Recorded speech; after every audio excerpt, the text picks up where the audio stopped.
个南投草屯的生技公司断死4个人的枪击案，这发生将近1个月了。唯一活落来负责人赖敏南病情有进展，讲已经甲讲甲摕掉，会当家己来呼吸，但是也是无法度开嘴来讲话，所以警方也无法度问笔录。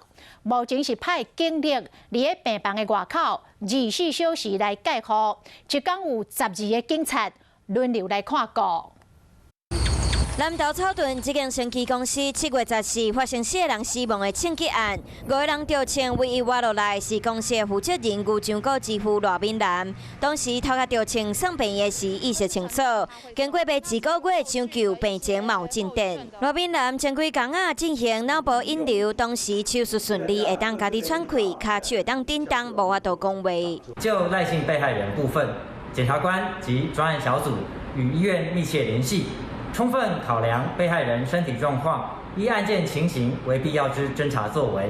目前就赖姓被害人仍持续为相关安全维护措施。因为赖敏南也无法度讲话，目前警方也无法度对伊进行，不过会继续安排员警一天12位伫伊的病房附近戒护，确保安全。伊唔是即马已经停止营运了吗？有啊，有咧做啊。嘛是有咧做的对啊。 赖敏南的生技公司原本门卡口无收尾，枪击案发生了后，就设一个收尾亭。收尾嘛讲，公司目前要求人员出入，敢若嘛是因为烦恼其他人员的安危，所以才加强保全守护。